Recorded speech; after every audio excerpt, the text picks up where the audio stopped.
en nuestra conversación, y usted fue testigo de aquello, hablamos de un hecho ocurrido en la comuna de La Cisterna. Un vehículo, el que está viendo usted en pantalla, pasa por afuera, ahí como lo vemos en la imagen, pasa por afuera de una casa y percuta una gran cantidad de disparos. Mata a 2 hermanos, deja herido a otros 2. ¿Qué te pasó, La Cisterna? Joel Olmos, el alcalde de La Cisterna, está conversando con nosotros acá en Buenos Días a Todos. Veamos la nota y al regreso conversamos con el alcalde.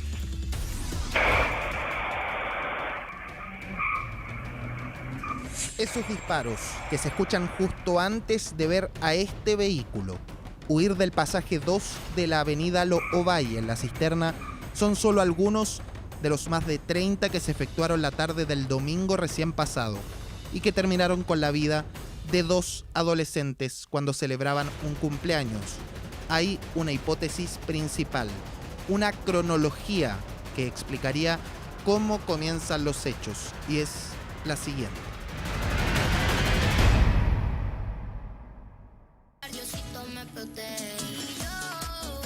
Este videoclip es protagonizado por un niño de 13 años que acostumbra a grabar en la población La Victoria en Pedro Aguirre Cerda.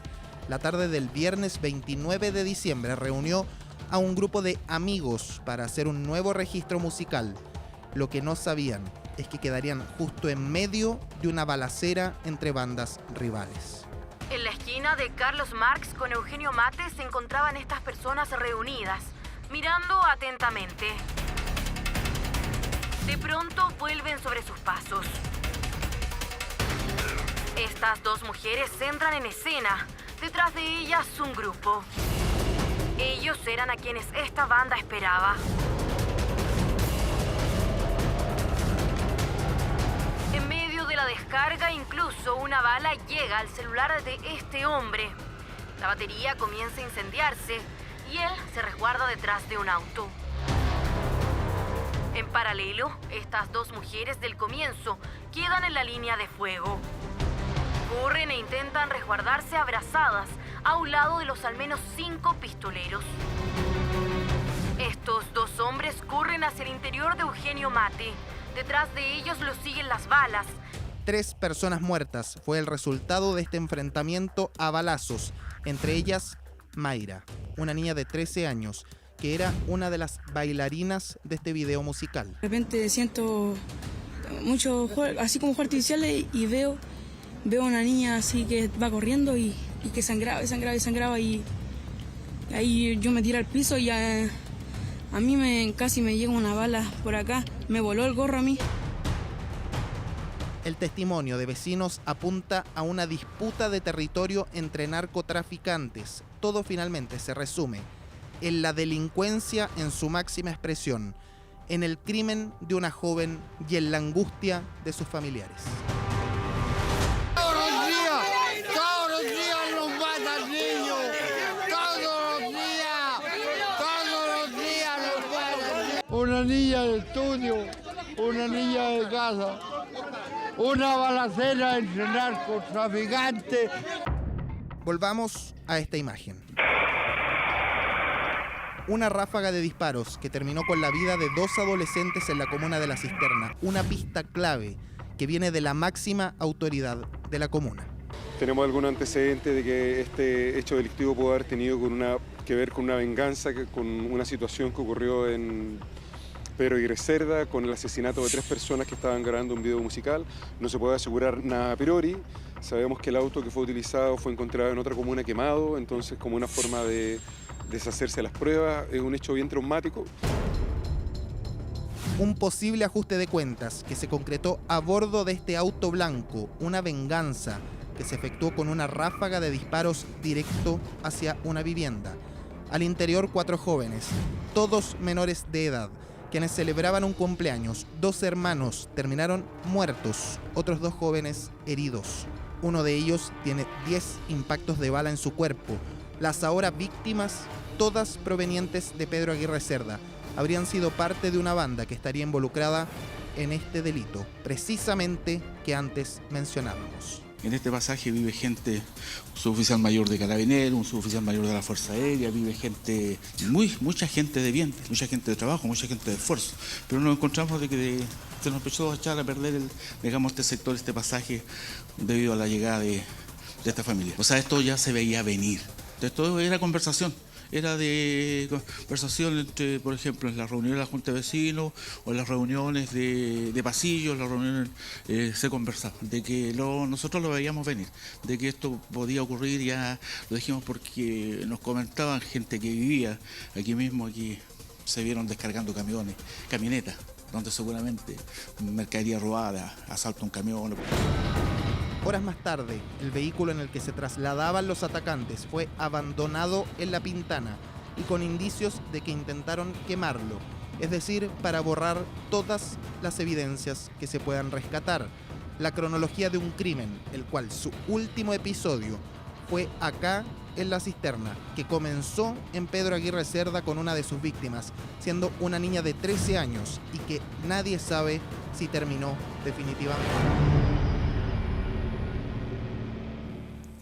Esto es uno de los que para mí es uno de los hechos de mayor injusticia.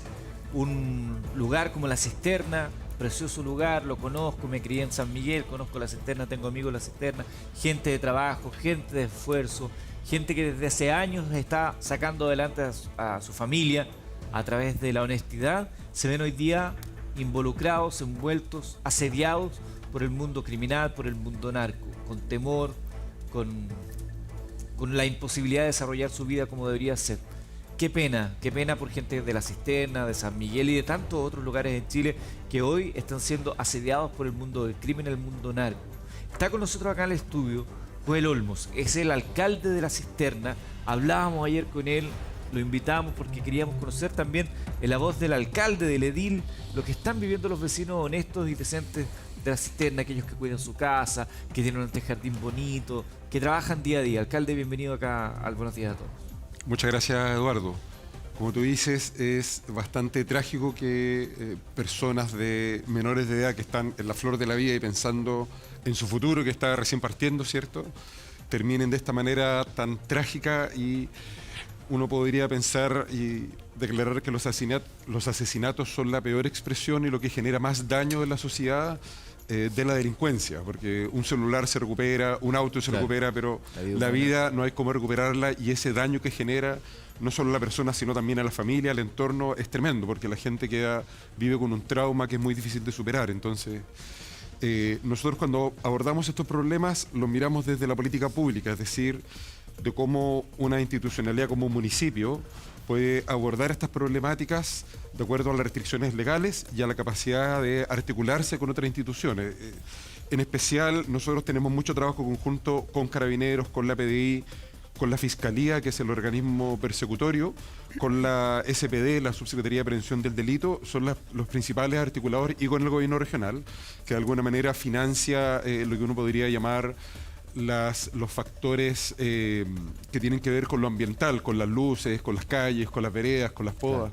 Entonces tratamos de hacer una política dentro de nuestro rol que trate de prevenir estas acciones. ¿Qué le dicen los vecinos a usted, alcalde? Ese vecino al cual apelo yo, el vecino que cuida el antejardín de su casa, que trata de mantener su barrio, su villa bonita, que sale todos los días a trabajar, toma el metro para ir a la pega, vuelve y ahora vuelve con temor. Lo veíamos ayer en algunos testimonios de personas que incluso por temor ni siquiera se atrevían a dar la cara. Sí, los vecinos en general sienten de alguna manera rabia, impotencia, no solo esos vecinos, sino que es un fenómeno transversal y que tiene que ver con estos hechos de extrema violencia. Muy cerca, ya a 2 cuadras y media, teníamos el edificio del Mal, no sé si recuerdan, ese que estaba vinculado a París, es cierto, que nosotros después de más de un año de trabajo con la Fiscalía, con Carabineros, con investigaciones, con la SPD, logramos contribuir incluso con la inmobiliaria al desalojo del edificio. Y un problema que era tremendo, donde volaba gente por la ventana, ¿cierto?, de arriba, donde había narcotráfico, donde había prostitución, violencia intrafamiliar, logramos desalojarlo y terminar con un problema histórico a pocas cuadras de ahí.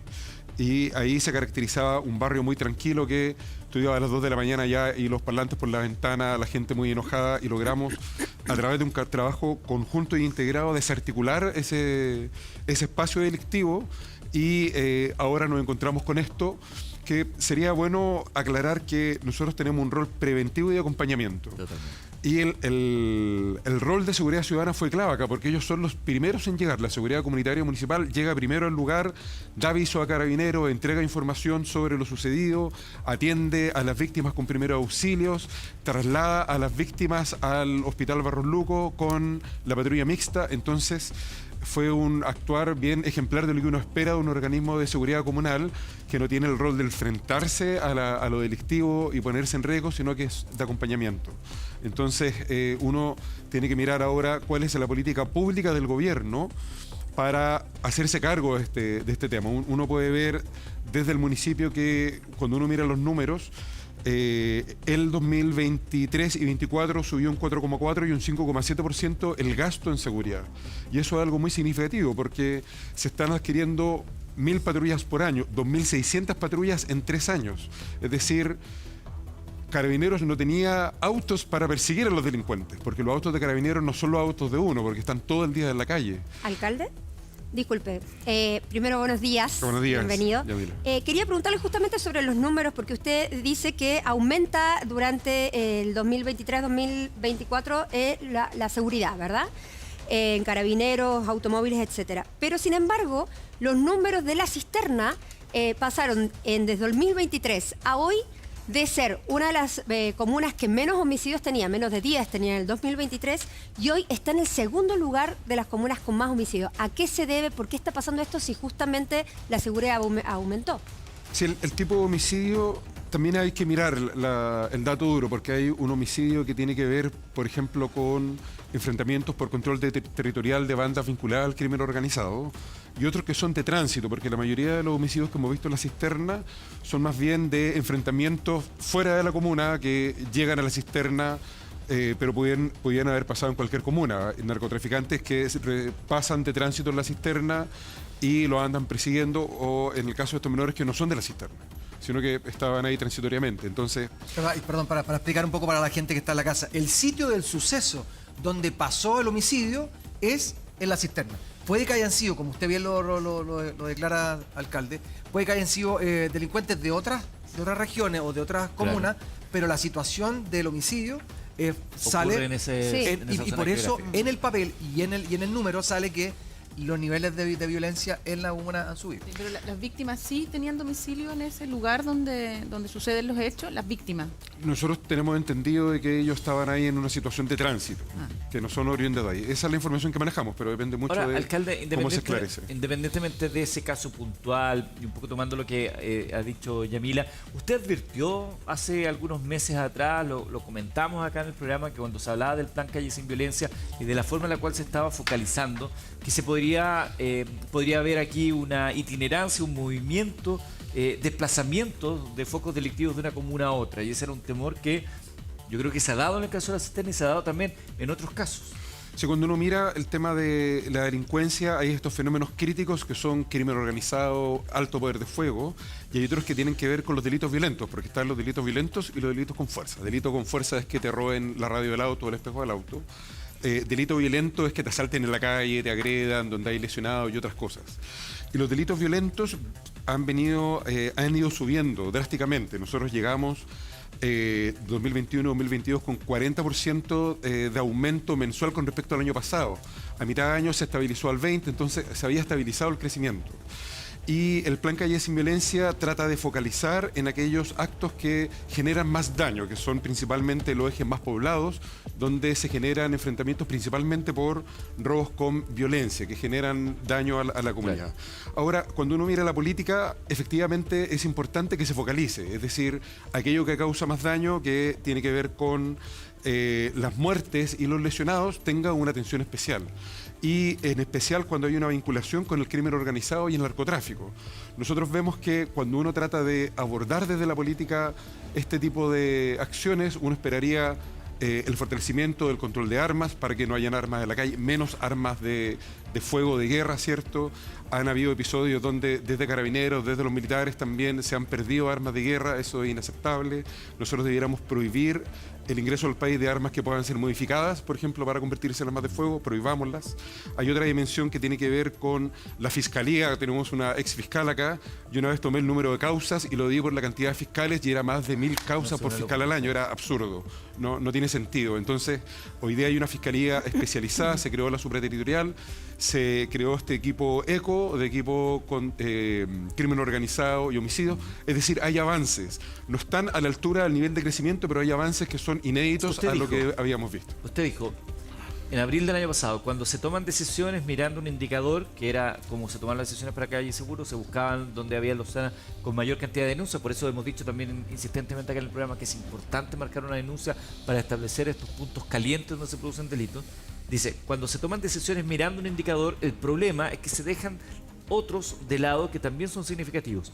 ¿Qué indicadores no fueron considerados en el caso de la cisterna?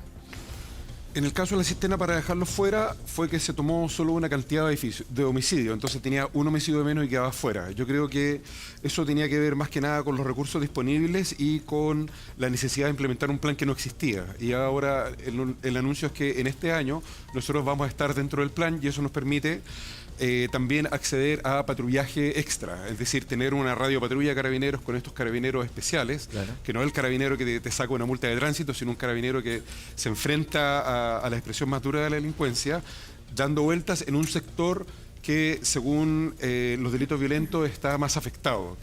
Son los sectores más aledaños a los metros, a las vías de acceso a carretera, y eso significa un avance porque nos permite trabajar de manera más coordinada y darle el aviso a la central cuando pasan este tipo de eventos más violentos. Alcalde, perdón, una pregunta respecto del aumento de los homicidios. No sé, yo estaba viendo la estadística del CEAT, en el 2022 hubo 8 homicidios y en el 2023 también 8 homicidios. Entonces, este aumento, ¿de dónde se señala que hay un aumento? ¿Hay realmente un aumento de los homicidios en la cisterna?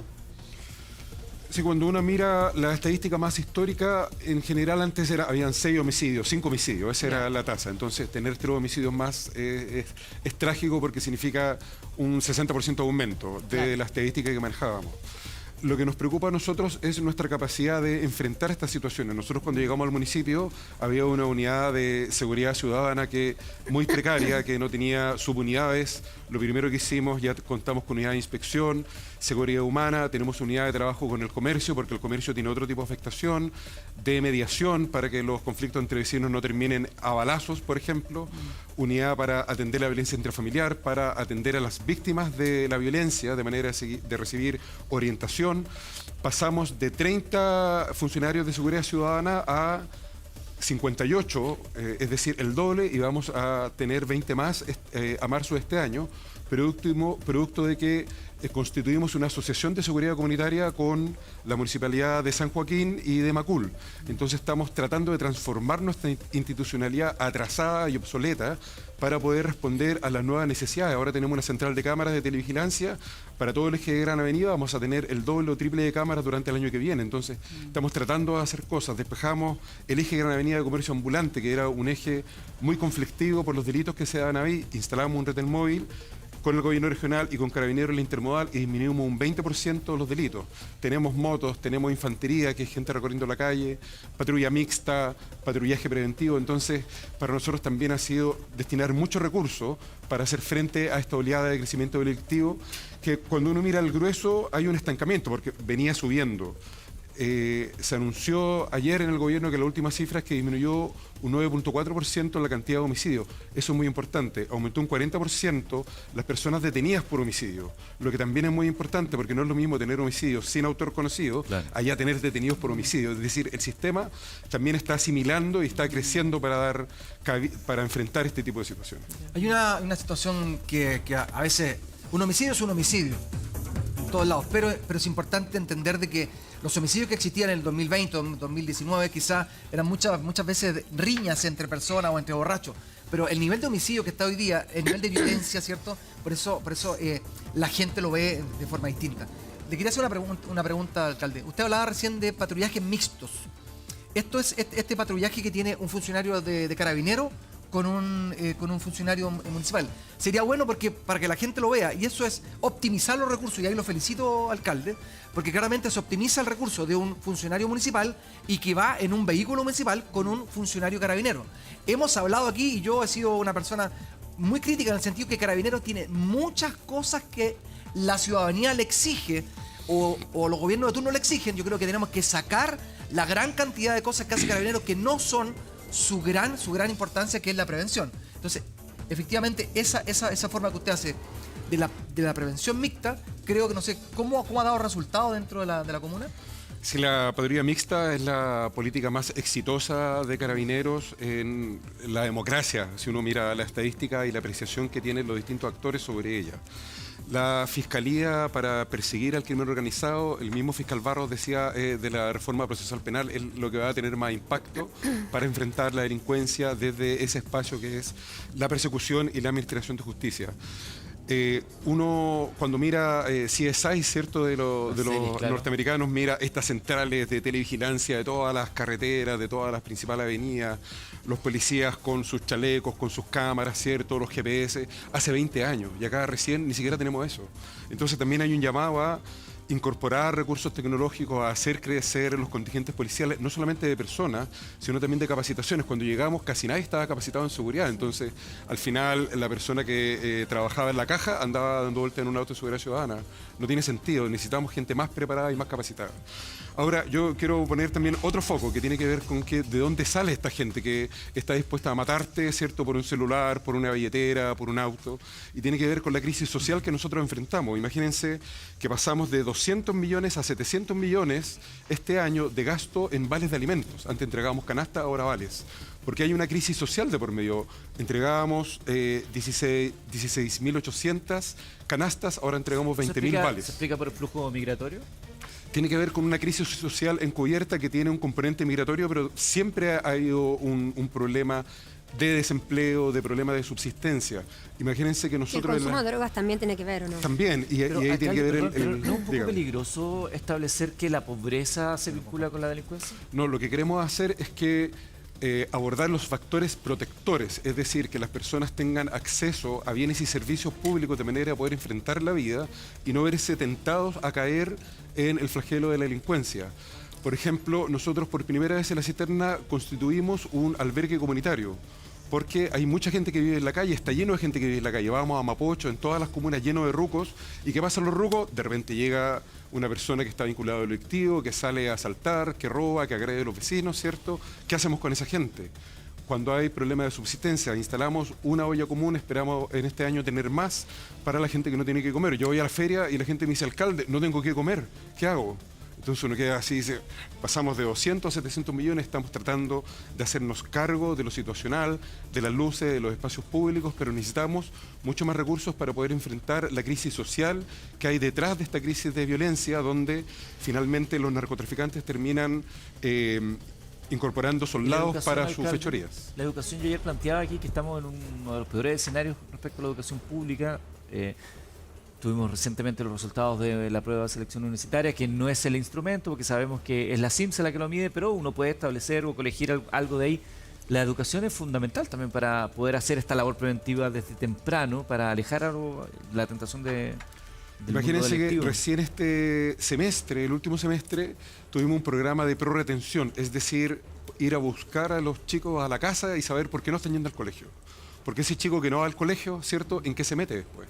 Entonces hay una preocupación, y esa preocupación tiene que ir más allá. Hay que mejorar la educación sin duda, hay que hacer más capacitación laboral también para los vecinos. Hemos generado un montón de ferias de emprendedores en la comuna, una fuerte inversión en lo que llama POMIL o Desarrollo Económico Local. Pero el tema es que esta crisis tiene que ser abordada con política integrada. El Ministerio de Desarrollo Social debe crecer mucho más. Necesitamos albergues y comedores comunitarios en todas las comunas, no solo en algunas. Necesitamos disminuir esta brecha del gasto de seguridad. Por ejemplo, ¿qué pasa? la diferencia entre una comuna y otra, especialmente el sector oriente, es de 8 o 10 veces. Entonces, la diferencia entre tener 10 funcionarios patrullando la calle a tener 80. Es mucha la diferencia. Entonces hay que hacerse cargo de esas cosas. Nosotros además creemos que en el caso del narcotráfico hay que perseguir el patrimonio de los narcotraficantes. Estuve en Cerro Navia, donde una casa narco fue traspasada provisoriamente al municipio. Nosotros decimos, no derrumbemos las casas de los narcotraficantes, traspasémoslas al Estado, expropiémosle los autos, expropiémosle los bienes. Todo un narcotraficante, todo lo que no pueda explicar de dónde lo sacó y que se presume que viene el narcotráfico, quitémoselo y démoselo al Estado, rematémosle sus bienes, para que así menos personas se vean empujadas o se vean tentadas y sepan que hay un castigo y una persecución especializada, porque el daño que esto genera a las personas honradas y trabajadoras de las poblaciones y los barrios es tremendo. Y hay que también desestigmatizar la pobreza. No por ser pobre eres delincuente. Y nosotros trabajamos con la comunidad, reforzamos el tejido social, el trabajo con organizaciones, tenemos proyectos deportivos en las poblaciones y los barrios de la comuna, de manera de que juntos con la comunidad podamos de alguna manera generar inteligencia comunitaria, es decir, delatar a los maleantes y por otro lado que la comunidad se pueda ayudar para vivir mejor y enfrentar sus vulnerabilidades socioeconómicas. Para alcalde, sabemos que cada municipio intenta hacer lo mejor posible por su barrio, pero usted mencionaba casi un 5% aumento de seguridad, un 40% que habían aumentado la capacidad de detención en cada delito, ¿no es cierto? Pero sin embargo los números también dicen que ha aumentado 3 veces más que los autores de los delitos son menores de edad. ¿Qué hacemos con eso? Estamos todos en la sociedad atrapados porque tenemos susto, porque vemos las noticias que los arrestan, matan, roban, son violentos, abusan y quedan libres porque son menores o los meten al cename 5 o 6 años y salen libres de nuevo y la familia aterrada por miedo a represalias. ¿Qué hacemos con eso? ¿Qué solución están buscando en los municipios para este tema? Sí, hay un programa que trabaja con la gente con la juventud que está al borde de enfrentarse a situaciones delictivas, que es el programa Lazos, que nosotros por primera vez vamos a tener en la cisterna, imagínense. En la cisterna, primera vez vamos a contar con esta herramienta. No tenemos casa de la mujer tampoco. No hay una casa de la mujer por comuna, porque la mujer se hace cargo de los niños, ¿cierto? Violencia intrafamiliar, desempleo, pobreza. ¿Cómo lo hace? Hay un tema muy difícil de enfrentar, pero hay una intuición de que tenemos que hacernos cargo de las vulnerabilidades. Para el caso de Mejor Niñez, primero se mezclaban los niños de vulnerabilidad con aquellos niños que estaban vinculados con lo delictivo y estaban todos juntos, entonces eso era un desastre.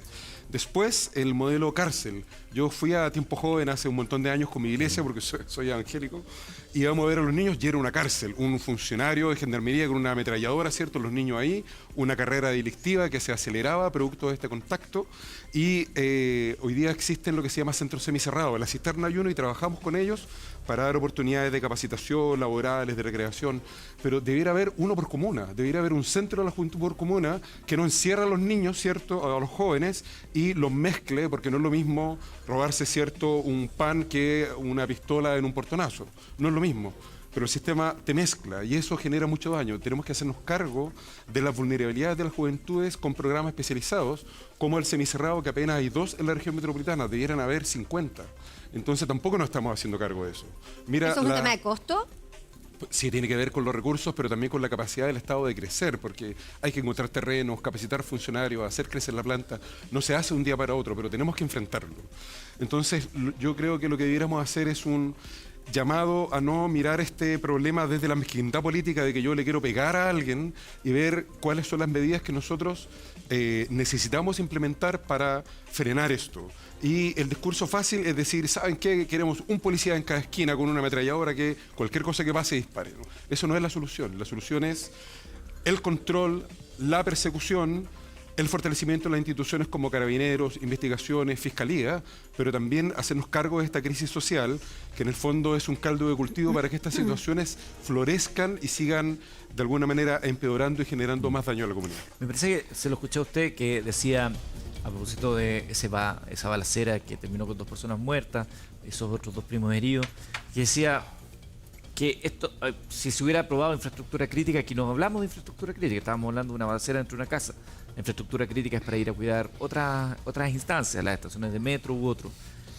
Así como hay quienes claman por tener un estado de excepción constitucional acá en la región metropolitana, que por ejemplo involucre infraestructura crítica, ¿de qué otra manera el Estado podría hoy, a su juicio, ¿no?, tener una acción concreta, directa y contundente para dar una señal de una lucha directa contra el crimen que, más allá de las cifras, sigue permeando en la población? Más allá de la cifra del Excel, la gente sigue con temor, vemos día a día delitos más crueles, más cruentos, y eso va en deterioro de la calidad de vida y mental de las personas. Sí, yo creo que no existe una fórmula mágica, así como No hay una bala de hacemos plata esto y se acaba el problema. Yo lo que veo es que existe un esfuerzo de la autoridad de cambiar el curso de las cosas y tener 2.600 patrullas más en la calle. Sin duda, ¿quién podría decir de que eso no es una mejora?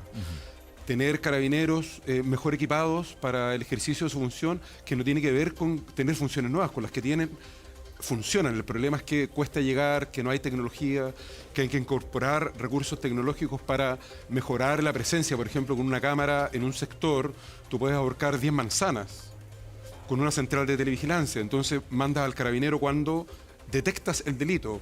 No es lo mismo tener una cámara para sacar partes de auto que tener una cámara con vigilantes especializados que están 24 horas mirando los focos posibles de delito. Hay un tema tecnológico.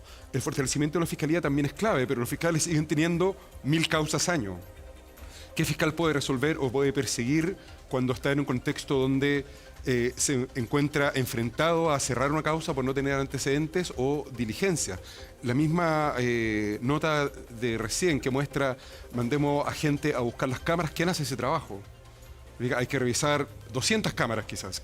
¿Quién lo hace? Hay que mejorar la persecución y la capacidad de los organismos especializados para perseguir de mejor manera. Entonces, fiscalía, persecución, ley antinarco, persecución del patrimonio, control de armas. El control de armas es crítico. Imagínate, este año que pasó, 25.000 armas fueron destruidas. Hace falta mucho más. Hay que endurecer la política de control de armas y evitar que sigan entrando al país.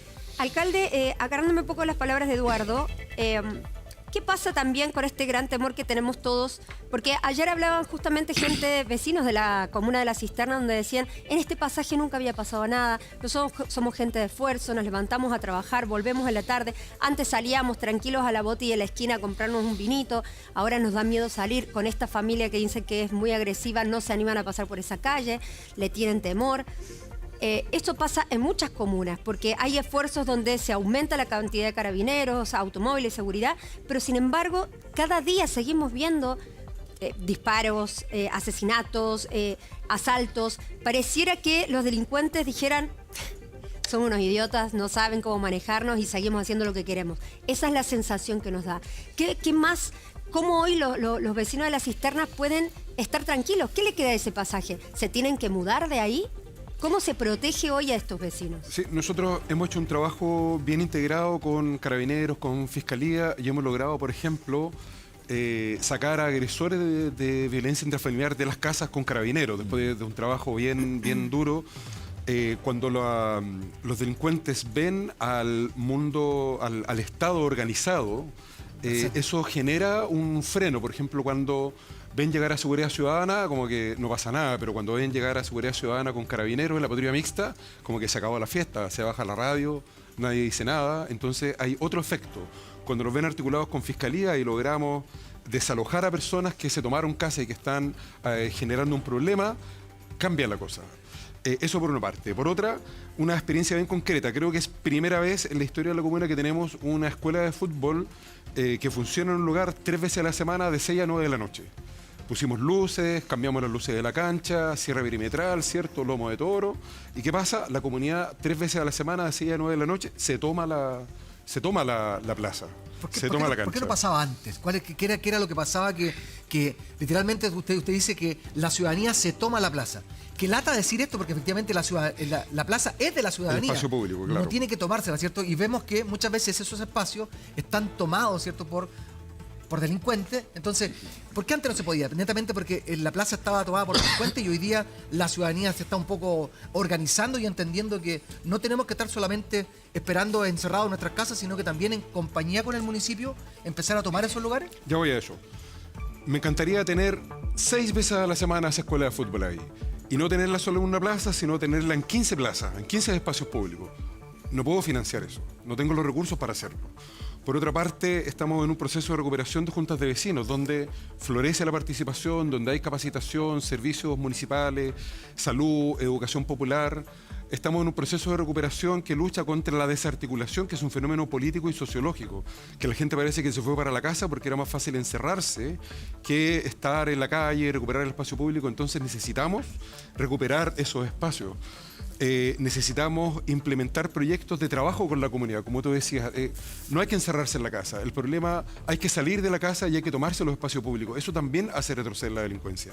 No tenemos los recursos, pero estamos trabajando para fortalecer estas iniciativas, recuperar las sedes, recuperar las plazas, recuperar los barrios, las canchas, mejorarlas, para que la gente pueda trabajar en ellas, para que la gente se pueda ayudar, para que nos digan dónde están los malos. Hay que tener una relación de confianza, porque si yo acuso al vecino y después me entero, el vecino malo, ¿cierto?, el narcotraficante se entere que lo acusó, eso genera un problema y también Pero hay que venganza. conversábamos que pasó esto con esto que acaba de suceder.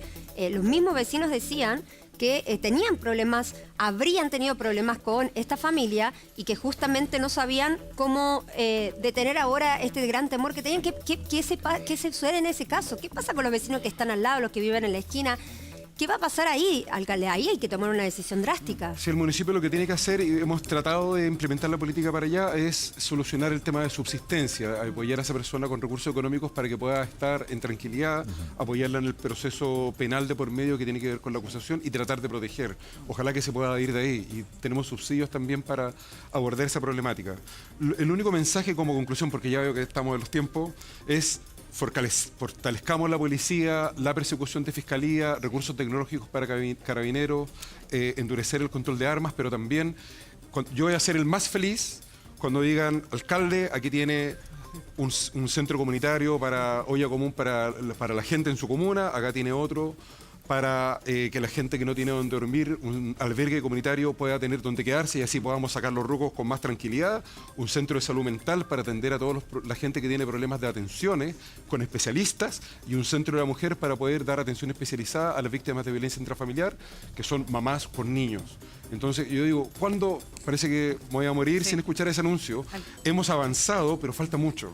Y esa crisis social es el problema que tenemos que enfrentar simultáneamente al control de lo delictivo. Alcalde, ¿y cómo se ha avanzado en coordinación con el resto de los municipios? Porque en realidad uno ve, ¿cierto?, que cada municipio es casi como un feudo y a ciertos alcaldes se le ocurren a cada uno una idea distinta, más estrambótica o más publicitaria, pero muchas veces poco efectiva. Entonces, evidentemente, y tal como sucedió en su comuna, son sujetos que vienen de otra comuna y son víctimas, son de otra comuna. Entonces, si no sacábamos nada con a lo mejor tener seguridad en una comuna, si en la región metropolitana pasarse de una comuna a otra es muy fácil. Por lo tanto, me parece a mí que las medidas que se adopten en conjunto y en concordancia con el resto de los municipios van a ser mucho más efectivas que otras que se tomen aisladamente. ¿En qué se ha avanzado en eso? Sí, hay un Consejo de Seguridad Regional donde se trata de alinear la política de control y de persecución. Por ejemplo, nosotros en el Consejo Regional definimos los delitos más que hay que perseguir con mayor fuerza, que tienen que ver con los delitos con violencia, con la violencia intrafamiliar, con las agresiones entre vecinos, pero principalmente delitos con violencia. Entonces todo se enfoca hacia allá. El problema es que no es lo mismo la Municipalidad de Los Espejos, que cuando llegó Javier Arraya a Los Espejos no había Departamento de Seguridad Comunitaria o existía en el papel, versus una comuna del sector oriente que tiene 50 autos, que tiene 200 funcionarios, y que tiene programas de todo tipo para enfrentar lo delictivo y la mediación comunitaria. Entonces, ¿cómo se podría avanzar en eso, en igualar un poco la cancha, en hacer más igualitario? Por primera vez la SPD distribuyó todos los recursos que tenía, ya no de forma concursable, sino por necesidad. La Subsecretaría de Prevención del Delito. Son recursos menores, pero que te sirven para comprar autos, para contratar gente, por ejemplo, analistas para hacer análisis delictivo por cuadrante. Si ese recurso creciera 10 veces, lo que haría es que las comunas que tienen menos capacidad, como las nuestras, de generar recursos e invertir recursos en seguridad sin tener que sacar plata para médicos, para luminarias o para otras cosas, podríamos reforzar de mucho mejor manera los equipos. Nosotros estamos invirtiendo casi el triple en seguridad en la comuna. No hemos revelado este dato en las redes sociales, pero tener el triple de seguridad representa un costo. Entonces nosotros tenemos que sacarle a otra política pública para destinar estos recursos. Claro. Y ya, imagínense, 200 a 700 millones en alimentos directos para las familias. O sea, me gasté 500 millones más. 500 millones más el triple en seguridad ciudadana, ¿cierto? ¿Qué pasa con la salud? ¿Qué pasa con la educación? Construyo no un galpón en un colegio que vale 150 millones para que los niños no estén al sol. Claro. Contrato no un profesor de inglés extra para hacer un taller de inglés para que los niños tengan más posibilidades de empleabilidad en el futuro. También es prevención del delito en definitiva. Sí, yo creo que hemos sido quizá un poco duros con los alcaldes y con los municipios, y la gente en su casa de inmediato, el alcalde no hace nada, que el alcalde no hace nada. Y la verdad, y aquí por ley, la persona que está a cargo de la seguridad en nuestro país no son los alcaldes. Y eso hay que dejárselo claro a la gente. Los alcaldes hacen lo que pueden con lo que tienen. Y en prevención. Y en prevención. Y ni siquiera en prevención, si la prevención la tienen que hacer los órganos del Estado. Entonces, aquí yo veo esta disparidad. No debiera haber disparidad. ¿Por qué? Porque las alcaldías deberían preocuparse de cosas que no son la educación, perdón, la seguridad. Entonces a veces le damos a los alcaldes de cualquier color político, pero claramente acá yo veo que los alcaldes hacen lo que pueden con lo que tienen. ¿Por qué? Porque hay un actor que es el Estado, que es el que tiene que preocuparse, ¿cierto?, de la seguridad. Lo que hace la gente de inmediato, oye, le echan la culpa por los hoyos de las calles. No es culpa de la municipalidad tampoco eso, pero ¿a quién le dan? Siempre al municipio. Entonces, yo creo que ese dinero que el alcalde está destinando para la seguridad, claramente podría haberlo destinado. Quizás eché de menos un poco de los talleres que usted hablaba, un taller que le entreguemos herramientas a la gente, como decía un viejo adagio. No le demos pescado a la gente, enseñémosle a pescar. Porque si tenemos siempre ollas comunes, si tenemos siempre gente que le vamos a dar, vamos a fomentar la pobreza. Pero si al pobre le entregamos herramientas para que crezca y forme una pyme, también va a poder crecer esa gente y tirar para arriba nuestro país. Voy a recoger ese punto porque es una de las preguntas que llegan a través de las redes sociales. Dice el alcalde, en vez de gastarse 500 millones en alimentar a la gente, gástese los 500 millones en generarle empleo. ¿Se puede?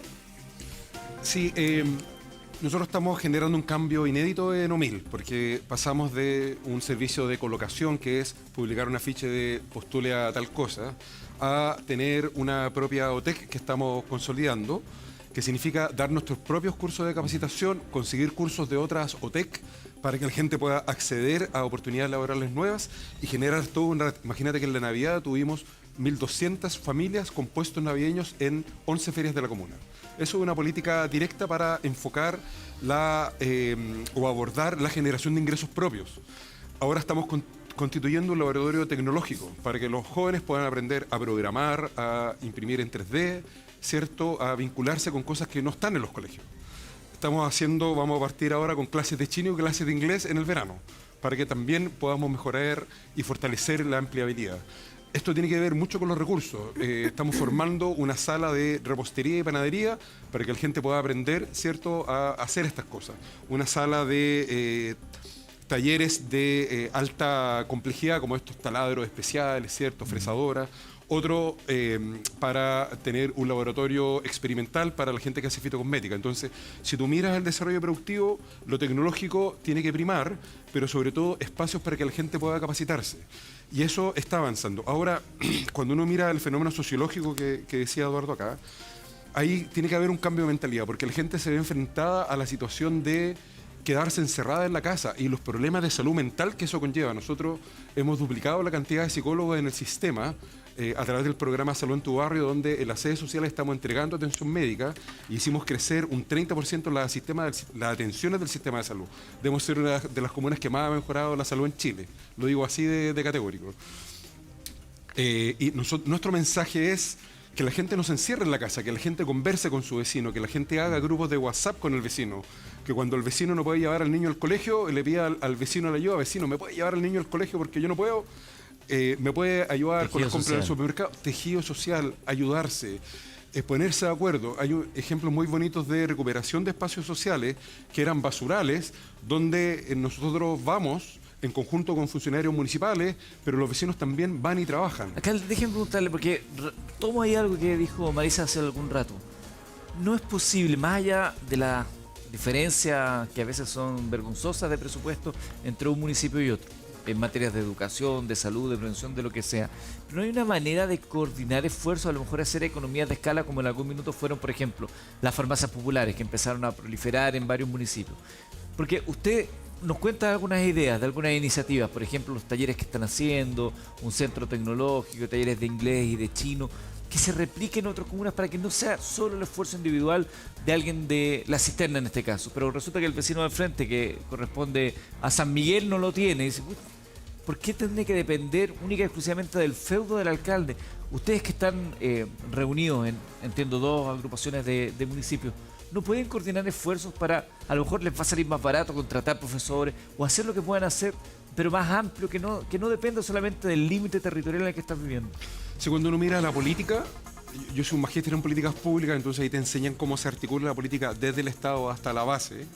Tiene que ver con la arbitrariedad, porque tú dices, los alcaldes reciben todo esto, pero yo veo, hay alcaldes buenos, muy buenos, y hay otros alcaldes pésimos, que no tienen idea de lo que están hablando, que no tienen idea de los números, de las cifras, que no entienden la diferencia entre el diseño y la implementación de la política, que no tienen políticas de seguimiento, que no hacen mesas participativas. Nosotros tenemos ambientalistas, animalistas, para abordar problemas de seguridad, entonces que no se relacionan con la comunidad y siempre escuchan a los amigos, ¿cierto?, que están ahí diciendo cualquier cosa. Esto tiene que ver con que la política debe integrarse desde el Estado y no debiera ser, por ejemplo, arbitrio del municipio tener un departamento de seguridad comunitaria.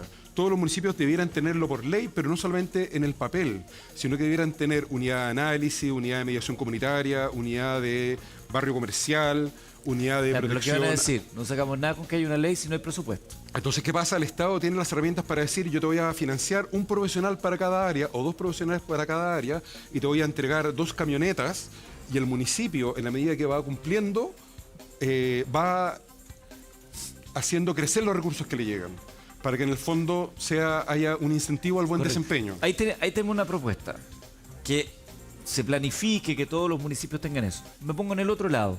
¿Cómo anda el control? Sabemos que los municipios son lamentablemente uno de los focos principales de corrupción. Tenemos casos a diestra y siniestra de gente de izquierda, de centro, de derecha que está siendo involucrado, investigado, incluso algunos condenados por delitos que atentan contra la fe pública. ¿Cómo andan los niveles de control respecto a los municipios de las platas que nos pertenecen a todos los chilenos? El problema del control es que no es racional. Entonces, como que cuesta lo mismo robarse un peso que robarse 100 millones. Me refiero a que, ¿por qué me tengo que demorar un mes en comprar un lápiz y un mes en comprar un auto? El control no es racional porque los mecanismos de control no están focalizados hacia lo más dañino o hacia los espacios donde puede haber robo o puede haber fraude. Porque en general es muy difícil defraudar el Estado porque cada vez los mecanismos de control son mayores. En la medida en que haya más gente accediendo a la información, es más fácil detectar estos mecanismos, pero también pasa que nosotros hacemos consulta a la Contraloría y, no sé, hace un año todavía no me llega la respuesta. ¿Qué consultaron a la Contraloría? Sobre problemas de responsabilidad administrativa de funcionarios que hacen mal su trabajo, a nuestro juicio. Entonces, no puede ser que después de un año la Contraloría todavía no me responda, o que yo llegue a un municipio y toda la gente llenó la planta en la semana anterior a yo haber llegado y no puedo mover a nadie, no puedo echar a nadie, no puedo cambiar a nadie y no puedo traer gente con responsabilidad administrativa porque me llenaron todos los cubos y me dejaron el límite al tope. Esas cosas pasan en los municipios, es una aberración. Tiene que haber un cambio de legislación. Hay que modernizar el Estado, ¿eh? Porque ahí, y eso es algo que yo no se lo había escuchado a tanto alcalde, porque siempre preguntamos, se crearon en un minuto las corporaciones municipales para acelerar el proceso porque era muy lento. Pero resulta que echa la norma, echa la trampa, porque utilizaron las mismas corporaciones municipales, algunos para meter las manos. Como hemos criticado en tantas oportunidades, insisto, con municipios de izquierda, de centro y de derecha, o como fue el sistema de adjudicación de dinero para las fundaciones. eso es una falta de respeto mayor para con las personas que necesitan ese dinero para crear trabajo, mejorar las condiciones de vida. Entonces, que el Estado se haga cargo de la falta de modernización, del modo en que también se fiscaliza, lo hace cómplice. Porque es fácil que el Estado después, a través del Consejo o a través de los personeros políticos, apunte con el dedo a los municipios y diga, vamos a perseguirlos. Pero no hicieron nada para controlar. Y es un problema grave que tenemos en Chile. El control, en Chile nadie controla nada. Se hace una norma, se hace una ley. ¿Quién fiscaliza eso? Fiscaliza las primeras semanas. ¿Se acuerdan con los chalecos amarillos que habían que andar trayendo en el auto? Las primeras semanas todos andaban con el chaleco amarillo, subieron de precio. Lo costaba 300 pesos, terminamos pagando 10, 15 lucas. ¿A quién fiscaliza ahora el chaleco amarillo? ¿A quién le importa? Entonces en Chile somos así, tenemos mala memoria. Alcalde, gracias por habernos acompañado. Entiendo que tiene que retirarse, tiene otras actividades también. Muchas gracias por venir. Le reitero a través suyo un saludo grande a toda la comunidad de La Cisterna. Yo iba a hacer teatro ahí Y yo también, eso le iba a decir al alcalde, que lo felicito en ese sentido, porque el arte en La Cisterna siempre está muy presente. Hemos ido muchas veces a hacer teatro. Así que felicitaciones por eso. Sí, agradecer y sobre todo tener el espacio de plantear temáticas en profundidad, porque uno siempre, hay gente que dispara, que está con el titular, que no tiene idea de las cifras, que no tiene idea de cómo se implementa en la base. Entonces, solo hacer un llamado a la responsabilidad y a la ética de no usemos esto como un arma política para pegarle a otros, sino para consensuar medidas que permitan hacernos cargo de este problema en estas dos dimensiones: control, persecución, pero también crisis social, de manera que podamos en el fondo vivir mejor, porque todos queremos un país más solidario, que haya más confianza, que haya más alegría y no vivir encerrado con depresión, ¿cierto? Y con desconfianza en el otro. Así que avancemos hacia otro tipo de modelo de desarrollo también, porque no nos olvidemos que hace poco hubo revuelta popular. Y eso también tiene que ver con estas desigualdades, con estas injusticias que todos queremos que se canalicen a través de la política y no terminar en otras cosas con más violencia. Joel Olmos, alcalde de La Cisterna, conversando con nosotros acá en el Buenos Días a Todos.